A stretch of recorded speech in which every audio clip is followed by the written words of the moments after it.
Welcome, Scorpio, to Very Virgoan. My name is Veronica Virgo. This is Harry Dean here helping me out with your tarot reading for September 2022 today. I'm going to be doing a 5-card reading for career, finance, health, love, and some advice. If you're here for the first time, welcome. I hope I can impart some useful information to you. And if you are a returning visitor or subscriber, thank you so much for coming back and trusting in me. Unfortunately, I was unable to do the new moon reading because I hurt my back and I couldn't do the readings last week, but I am back in the saddle and here to impart some intergalactic information for you. Please like, comment, and subscribe as I am building this channel from the ground up.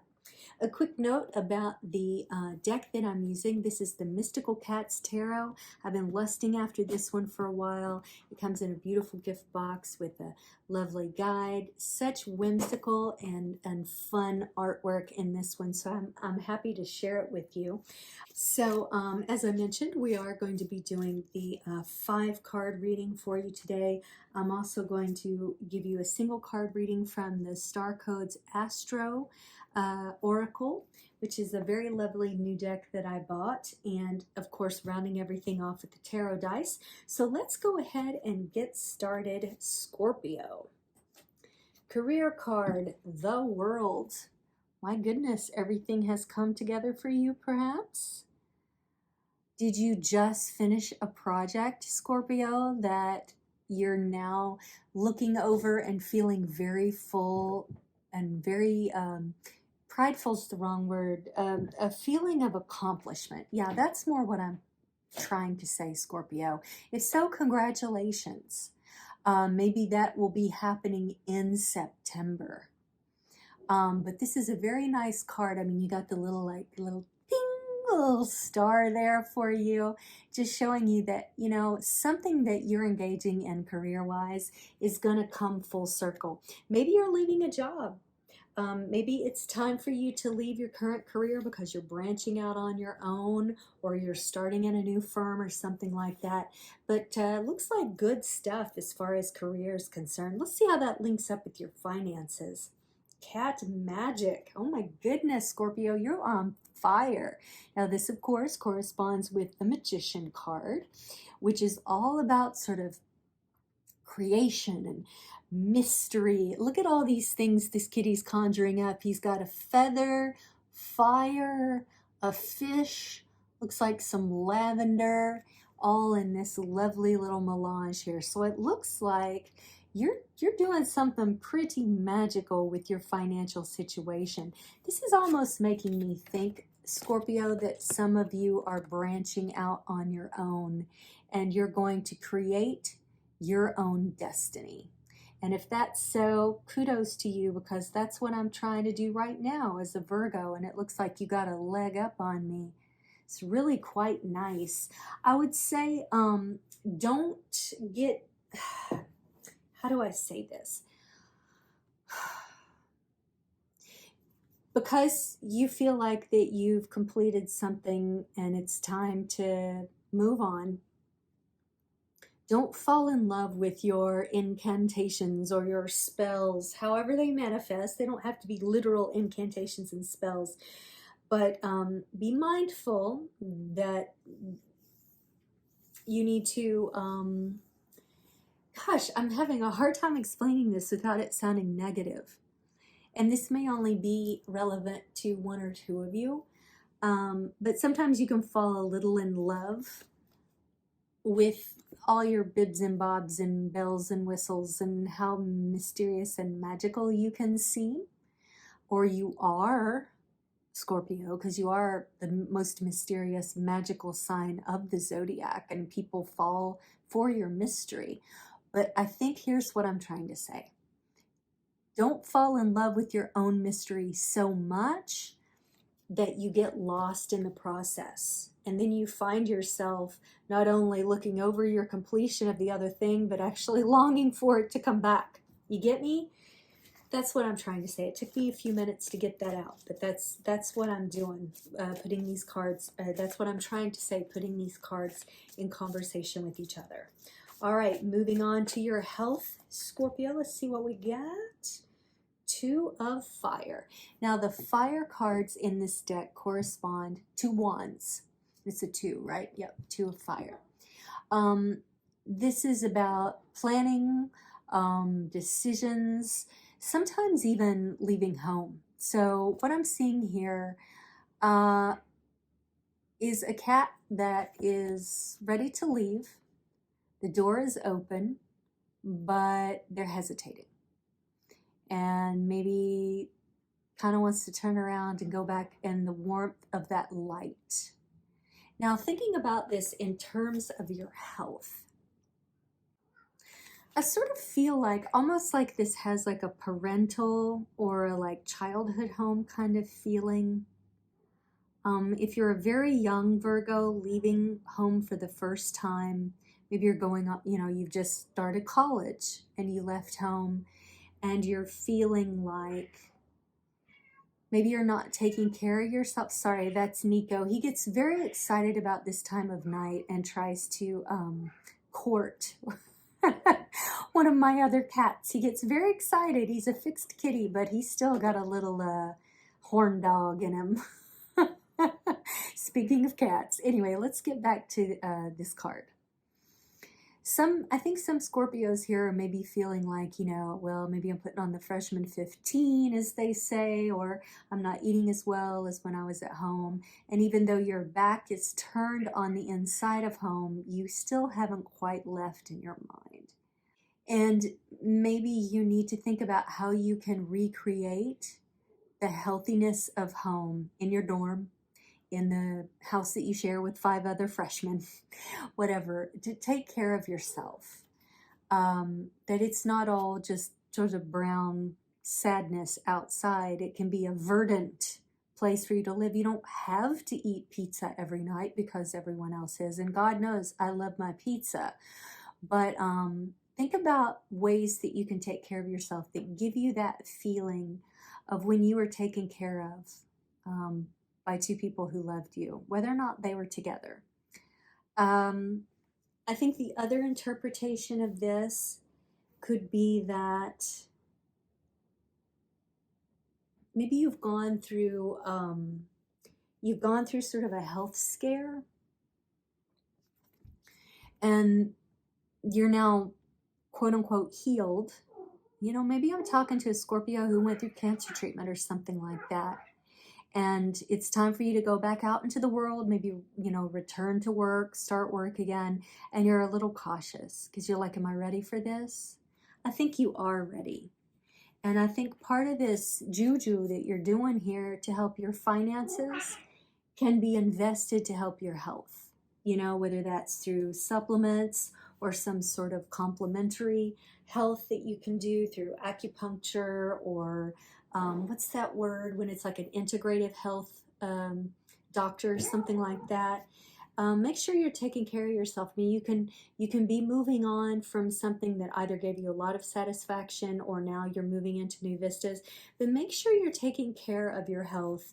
And sure, move cautiously. You have to take care of yourself, especially if you're recovering from a serious illness. But know that moving forward is what's important. All right, Scorpio, just checking my time here, seeing where I'm at. Let's take a look at love, because we all want to know what's going on with love. All right. Okay, I have done exactly 3 readings, and in every reading, I have pulled the Ace of C. So something about all of us born at the end of the year are really having to focus on this, either in love or in health. I've found this is where it's coming up. This is essentially the Ace of Cups because the C cards in this deck relate to cups. And it's the number 1 card, right? So it has to do with newness. But at the same time, it's about spirituality and intuition. I mean, look at this dream catcher around where this kitty's paw print is and the sea foam coming up to meet it. And it's sort of like the marriage of the earth sign and the water sign, even though this card is a water sign card. You may be, you are a water sign, right? So it could be relating to you and kind of your own intuition or feeling about whether or not you're ready for love. But you could also be attracted to a fellow water sign, Scorpio. And because you're kind of going through these changes here with your career and your health, you may be a little bit reticent to move forward, right? Just like in here, but you dream of it.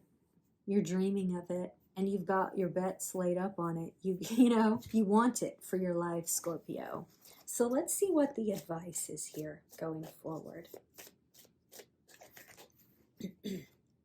Sky King. The sky cards in this deck have to do with swords. So this is the King of Swords. The King of Swords is all about... So the Queen of Swords can be, quite honestly, a bit of a bitch. She's sort of our inner bitch. But the King of Swords is more about like decisiveness. He cuts through to the truth of things. He has a lot of inner discipline. He's kind of been through it all. It's not that he doesn't have a heart or that he's jaded, but he really, really follows his intuition with his head more than his heart, if that makes any sense, like head over heart. It's not that the emotion isn't there, but it's looked at in almost a clinical kind of way. So I think what's going on here, looking at all these cards together, is you know your Scorpio self has got the magic. You know you're doing interesting things with your career and finances, but there's a little bit of hesitation here moving forward with your health and your heart. So what you need to do is you need to take care of yourself. You need to mind yourself, use all the gifts that you have, but be mindful. And you'll be able to move into these other spaces with real decisiveness by the wintertime. That's what I'm seeing, Scorpio. All right. Let's see what the Star Codes Astro Oracle has to say for Scorpio. Virgo, you got the me card. It's all about me, and I'm just kidding. All right, digest. Number 6 card. Let's see what we got. Here's your action. Look for the grain and release the chaff. Weed, harvest, sort. Something in this situation needs to be sorted, edited, or reorganized in order to bring it in its harvest, whether you're asking about a relationship, a work project, or the culture in which you work. Virgo wants you to be specific, sort and release a habit, not a person, and change how you interact, but not necessarily with whom you interact. Examine the situation for the patterns that need to be released and composted, and what seeds need to be saved for another time or planted for the next season. This is great. Here's your challenge. If you just weed the garden and don't plant or cultivate, all you'll have is an empty bed. Editing without creating gives you no content. Sometimes you have to ask the inner editor to take a break and let the creative process flow, and then the editor can clean and polish. Here's your creative. Here's your editor. There you go. Head and heart. Gift. Here's your gift. The world is gloriously complex. Virgo encourages us to see how the details fit together, how the leaves and twigs make up a forest. Light and shadow co-create our image of the whole. Rather than judge the worth of the part, pay attention to the necessary role each piece plays. The chaff protects wheat so it can grow, and therefore has value even if it's not edible. Perceive not just with your mind, but with mind, heart, and soul together. This is great. This is absolutely echoing everything I've just said. Be mindful of your process. Don't let go of the magic, but just hone it, refine it, separate the wheat from the chaff, and then you can move confidently into this winter, into the first snow. You're going to have all your stuff together. All right. We have Leo, we have 10, and we have South Node. So the South Node is about your relationships going forward, how they're informed by your subconscious. So I think this has a lot to do with you moving into this comfortable space of being able to relate to another person kind of as a whole person, like taking all this into context. It's like you're dreaming of love, you're ready for love, but you just got a little bit more refinement. So think of that as like a moving upward, right? South node to north node. Okay, Leo.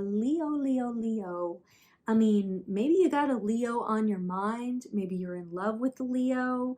Maybe you have, let me take a harder look at this. I don't think this is about love, because the love card is communicating other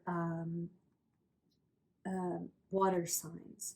I think the Leo is more a joining here of the spirit and your health. So this, like this magic that you're working, you know, make it external. Make your communication, maybe Leo is in your Mercury, you know, make your communication, your magic, your dazzling, your Leo, your outward, go get 'em personality, right? I think that's what's going on with the Leo here. And then the 10 is what? October. So that could even be, you know, cementing in the fact that you're a Scorpio that was born in October. And, you know, this is when things are really going to start to kick in for you leading into winter. Like you're going to start seeing this progress, your health improving, and just a sort of re-indicator that everything I've said here is resonating with my October Scorpios. I like this reading. It's really exciting. You're going through a lot of changes, and I hope this has been resonant for you. I guess that's all I have to say, Scorpio. Thank you so much for visiting with me, and I'll see you next time.